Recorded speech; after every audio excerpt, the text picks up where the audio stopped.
Hi guys, Arthur here from Homeowner DIY. In this video, I'm going to do an overview of a tankless water heater.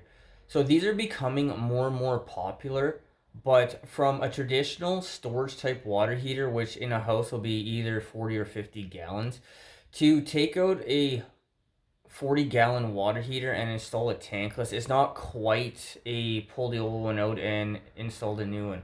So what we're going to do is we're going to cover gas, water, and venting considerations. So if you want to consider a tankless water heater, you'll have a much better idea of what you need to do.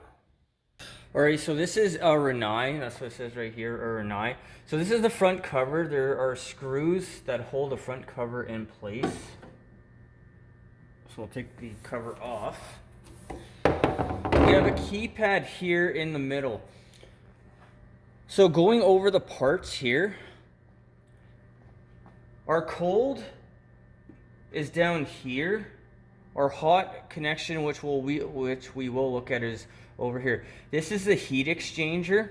The gas comes up to here. This is our gas valve here. So the idea is that you just heat the water as it comes through the unit when it's needed, instead of storing a volume of water that you consistently have to keep warm. So what we'll do is we'll look at our venting and the venting considerations.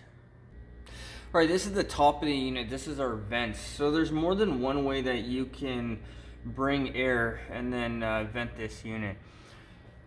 So this here, which is capped, this is our fresh air intake. And then this over here, this can either be a concentric vent, or you can have this collar where it's only going to be exhaust. So for my particular setup that I'm going to have with this unit, I got this collar here. So with this collar installed, the fresh air intake for concentric vent is here, which is going to be blocked off. So this will be the exhaust, and then this will be our fresh air intake. A concentric vent is an inner and outer pipe. So the outer pipe will be the fresh air intake, the inner pipe will be the exhaust. So you'll have one big tube. In my case, that's not going to work. Now, one thing that you have to keep in mind with a tankless unit opposed to a water heater, a traditional water heater for an older house was vented through a chimney. These tankless units, you cannot vent through the chimney anymore. You're not allowed to. It either has to go through the side of the house or up through the roof. So that is one thing that is a major consideration, because if you have a whole ton of stuff in the way, like the chimney is in the middle of the house, a tankless install can get extremely expensive very quickly if you have a whole ton of things that you have to navigate. So guys, that's one thing that you're going to have to keep in mind when it comes to venting for a tankless unit if you want to make the transition from a storage type water heater to a tankless unit. Alright, one thing for maintenance when it comes to your venting, so we have our fresh air here, and then we have our exhaust here, but we have a pan up here. So here it says filter, pull out to clean.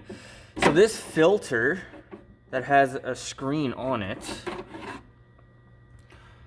which is a little bit dirty. So this is going to come down, and our gas valve is down here. So this is our combustion fan assembly. So this is one thing for maintenance, that you're going to have to keep your filter clean on a regular basis. Alright, this is the bottom of the unit. So we have our gas connection here. This gas connection is 3/4. For a typical water heater, it is half. So this is one other consideration that you need to keep in mind. If you have 1/2 inch, you're going to have to upsize to 3/4. So it's not a basic transition from a traditional water heater to a tankless, because a tankless water heater has a much higher BTU rating. For water connections, we have typically the cold on the right, hot on the left. So this is 3/4, this is also 3/4. You can't run 1/2 inch water to this tankless water heater because it's not going to work properly. And then PRV here, this is pressure relief valve. This is not a pressure reducing valve. So the pressure relief valve will look like this, and it'll be the same thing as a typical water heater. If the temperature, the pressure gets too high, this will open, allowing water to escape. And then we also have a drain here, which is this over here. So you're going to need to pipe the drain to something because these tankless units, they will dump a fair bit of water. So this is one other consideration that you need to keep in mind. So with all of that, you're going to have to make sure that you have something that has been taken into consideration for these factors. Like I said, this is not going to be take out the traditional water heater and put in a tankless. All right, and the last thing to consider is power. So we have our cord here with a regular plug on the end.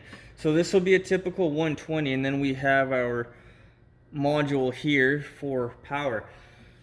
So if you don't have an outlet already run to where a current water heater is, you're going to need an electrician to run a circuit for you.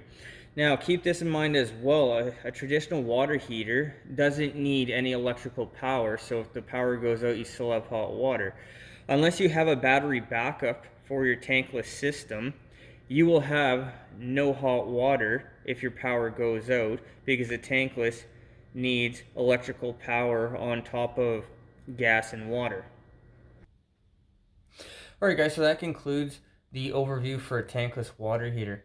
So when it comes to a tankless, there are considerations that you need for everything. For venting, for water, for gas, and you need electrical power. For water and gas, you cannot downsize from 1/2 inch and feed a tankless unit for either gas or water because the unit's not going to function properly. A tankless unit is well over 100,000 BTU. A 40-gallon water tank is 40,000 BTU. So you need a lot more input to get this thing to work. It does save space.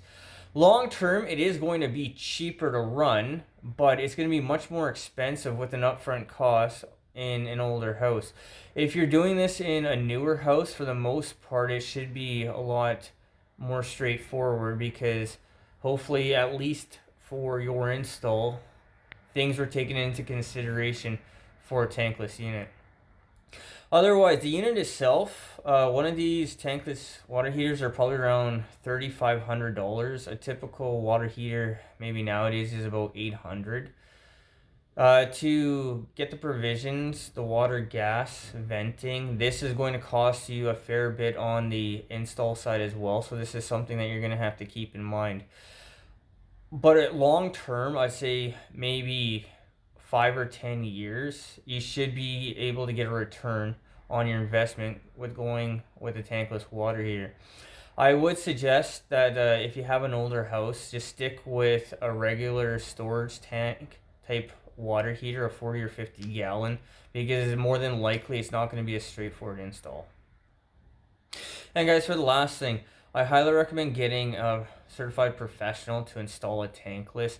You need to have a gas license if it's going to be gas, and just the amount of other things that you need to contend with to install one of these things. This is not, in my opinion, this is not a DIY project. They do they do sell these things at a big box store, but for the amount of stuff that you need to actually install one of them, I highly recommend just go with a professional to make sure that it's done right the first time, and you also will have a warranty in case something goes wrong.